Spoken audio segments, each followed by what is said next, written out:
liquidação de sentença. Para a gente fazer o fecho da parte de sentença, coisa julgada e liquidação, né, que é um bloco basicamente junto, temos que dar uma olhada no artigo 509 e 512, tá, pessoal? E aqui é o seguinte, o tema ele é tranquilo, tá?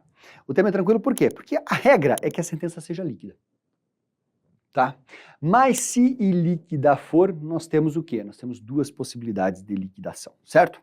Então assim, vamos colocar regra.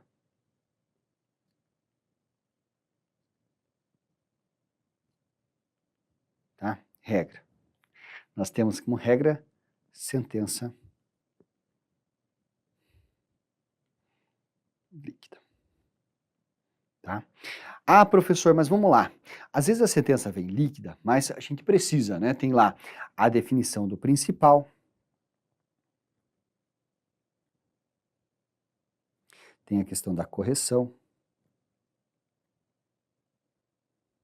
E tem a questão dos juros. Então, o juiz vai definir isso tudo na sentença. Mas isso tudo aqui, para você saber o valor perfeitinho exato, ele vai demandar cálculo. Sim. Então, nós temos liquidação nessa situação? Não. Veja, aqui, pessoal, não há liquidação. Quero que você entenda isso. Não há liquidação. Então, quando nós tivermos ali a determinação do valor dependendo só de continha, de cálculo aritmético, nós teremos pela parte requerente, ou pela parte credor, aquilo que nós vamos chamar de memória de cálculo.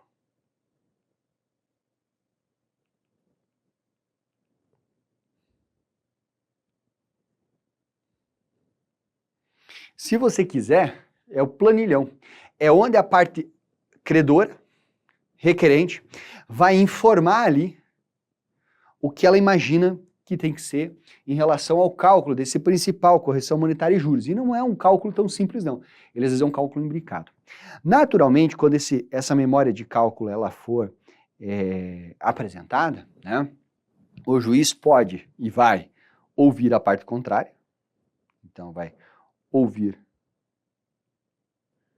o devedor. Né? Ele vai devedor. E depois ele vai decidir. Podendo até, em relação a essa decisão aqui, se necessário for, até consultar um perito, um contador ali do juízo, tá?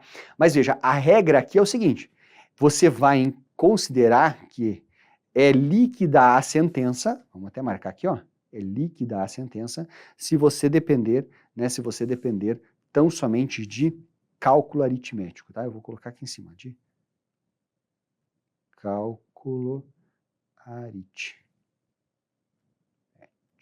Desculpa a minha letra, tá? Cálculo aritmético. Beleza? Então, você pode até deixar bem destacado isso, né? Marcado assim, forte, para você não esquecer. Tá, então já sei. Mas, professor, nós estamos falando de liquidação. Ou seja, nós estamos falando o quê? Das exceções. Exatamente. E é isso que nós vamos tratar aqui. Então, nós temos as exceções. Ou seja, quando nós temos sentenças que não entram na regra da liquidez. Eu preciso definir o quanto que se deve. E aí, pessoal, essas exceções envolvem o quê? Elas envolvem a necessidade de você arbitrar o valor.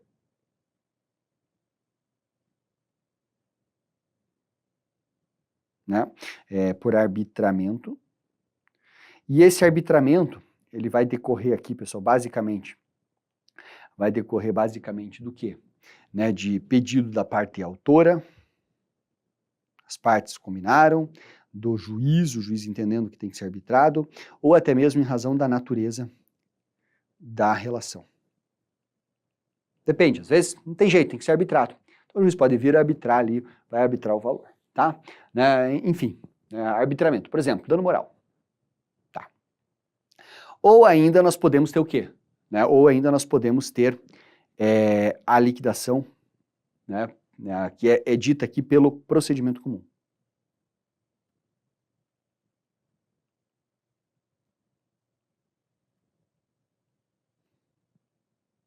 E essa pelo procedimento comum é quando for necessário provar fato novo.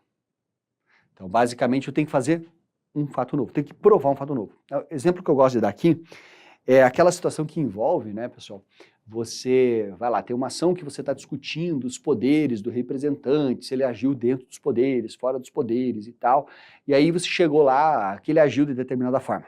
E em razão disso, né, ele pode ter causado prejuízo. Então eu vou precisar fazer o quê? Eu vou precisar que ele preste contas, e ele prestando contas eu vou ter que ver se ele deve alguma coisa, se ele não ficou com dinheiro meu, alguma coisa assim. Então eu vou precisar de todo um fato novo, né, um fato novo que vai ser a prestação de contas e eventual verificação de saldo a pagar, para que eu possa liquidar, certo? Então, é o que acontece. Tanto é que aqui, pessoal, nós teremos o quê? Nós temos no procedimento comum a intimação,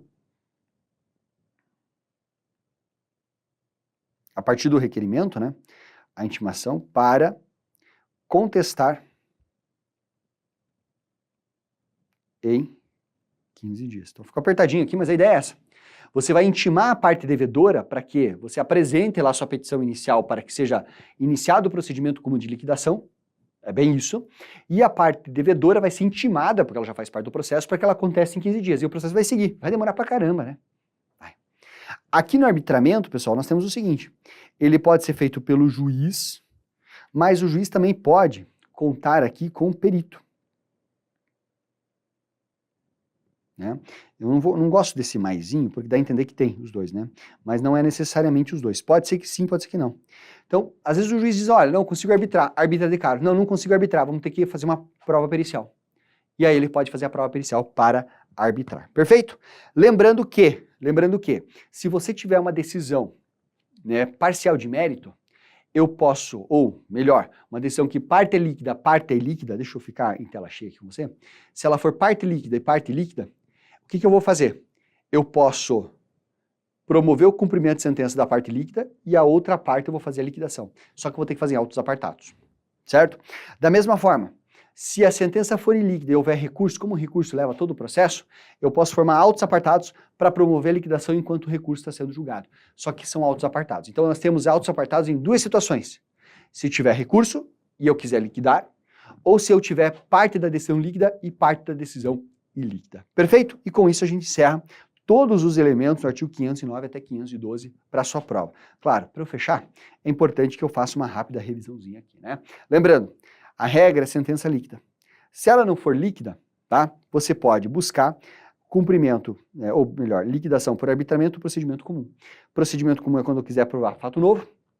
Arbitramento é quando, né, o autor e o réu, eu coloquei autor aqui, mas vamos colocar embaixo, autor, réu, tá?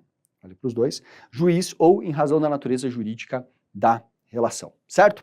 Nesse caso, o juiz arbitra ou pode contar com perito. Lembrando que, quando você tem uma decisão que já traz principal correção em juros, ela é líquida. Só que se ela demandar cálculos, não haverá procedimento de liquidação. A parte credora apresenta o seu cálculo, ouve o seu devedor e o juiz decide. E aí, caso o juiz precise, ele vai submeter a um perito, mas não é procedimento liquidatório. Nós temos uma sentença líquida em que só se demanda a decisão quanto ao valor. E é isso. Deixou o joinha?